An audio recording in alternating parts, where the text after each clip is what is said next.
ওই ব্যক্তি বলতেছে, হুজুর কি বলতেছেন, আপনার মসজিদে বেতন হলো 4000 টাকা, 5000 টাকা, আমার ছেলে বেতন পাওয়া লাগবে 50,000 টাকা, কিসের দোয়া করলেন? আমি আপনার কাছে আর দোয়া চাই না, আপনার মতো ব্যক্তিকে দিয়ে আমার দোয়া করা লাগবে না।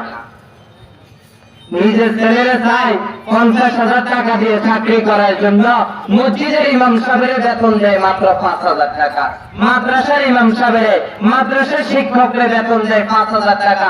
আর বলতেছে, হুজুর আপনাদেরকে তো 5,000 টাকা বেতন দিই, অসুবিধা নেই, আপনাদের টাকাতে বরকত আছে, আল্লাহ আপনাদের টাকার মাধ্যমে বরকত দেয়, বারাকা দান করেন। এত মূর্খ ওই ব্যক্তি, আমি নিজে তাকে প্রশ্ন করতে পারলাম যে আপনি বলেন, আমার আল্লাহ কখনো আমার কাছে জিবরাইল পাঠান নাই, আমার আল্লাহ কখনো একজন ফেরেশতা পাঠান নাই, অমুক ব্যক্তিকে আল্লাহ যে ফেরেশতা একজন পাঠাইছে।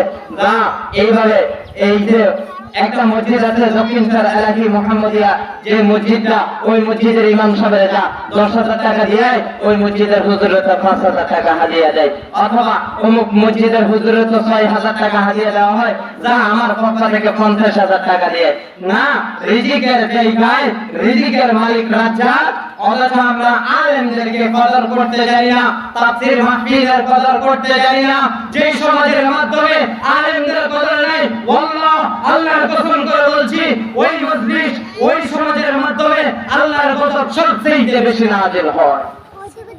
যেই সমাজের মাধ্যমে আলেমদের কদর করতে জানে না, আলেমদেরকে সম্মান করতে জানে না, আলেমদের সাথে সুন্দর ব্যবহার করতে জানে না, ওই সমাজের মাধ্যমে আল্লাহর গজব বেশি পড়ে।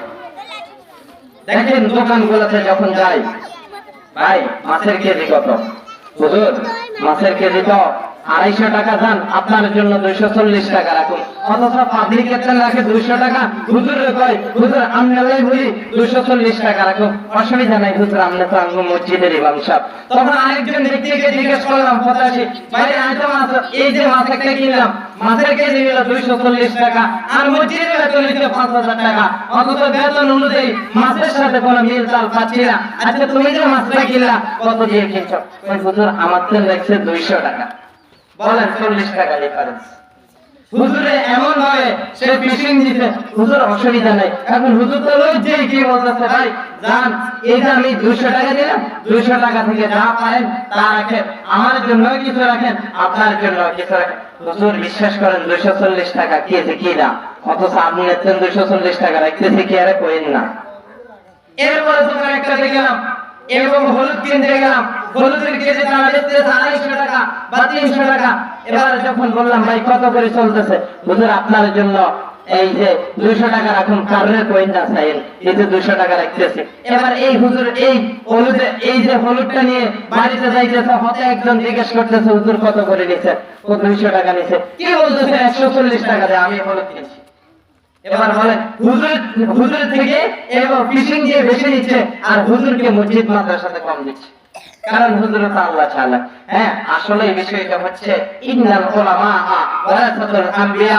নবীজি সাল্লাল্লাহু আলাইহি ওয়াসাল্লাম বলেন, উলামায়ে কেরাম যেই ব্যক্তিরা দুনিয়ার বুকে থাকবেন, নবীজি সাল্লাল্লাহু আলাইহি ওয়াসাল্লাম ইসলামের দাওয়াত দিলেন, এরপরে সাহাবায়ে আজমাইন দাওয়াত দিলেন, সাহাবায়ে কেরামের পরে তাবিঈনরা দাওয়াত দিলেন, তাবিঈনরা দাওয়াত দিলেন, ওলে আউলিয়ারা দাওয়াত দিলেন, উলামায়ে কেরাম দাওয়াত দিতেছেন এখন বর্তমানে। অথচ আমরা বুঝতে পারতেছি, আমরা জানতে পারতেছি, হুজুরের কমাই যেতেছি, মনে হয় যেন আমি বাঁচতেছি। আসলে আপনি একদিন আল্লাহর কাজ করে দাঁড়িয়ে আপনি হিসাব দেওয়া লাগবে, আল্লাহর কাছে জবাব দেওয়া লাগবে। নবীজি সাল্লাল্লাহু আলাইহি ওয়াসাল্লাম বলেন, উলামায়ে কেরামের কদর করতে জানো, উলামায়ে কেরামের কদর শিখতে জানো, উলামায়ে কেরামকে কদর করতে শিখো। অথচ সন্তান একটা হইছে, বাচ্চা একটা হইছে, হুজুরের কাছে যায়, হুজুর আমার ছেলেটা হইছে, বাচ্চাটা হইছে, চলেন একটু আযানটা দিয়ে দেন। হুজুর আমার মেয়ের বিয়ে, চলেন হুজুর একটু বিয়েটা পড়াই দেন। এখন হুজুর গেলেন, হুজুরকে এবার বলতেছেন যে হুজুর আপনারা তো আল্লাহর রাস্তায় গাইতেছেন, আল্লাহ তো আপনাদেরকে তো আল্লাহর রাস্তায় খাওয়াইতেছে। এখন আমাকে একজন ব্যক্তি যদি জিজ্ঞেস করে যে আল্লাহর রাস্তায় খাওয়াই কিভাবে, হুজুরের উসিলে আপনি খাইতেছেন, যদি হুজুর যদি বিয়ে পড়াইতে না যায়, বিয়ে পড়াইব কি আমলোকে?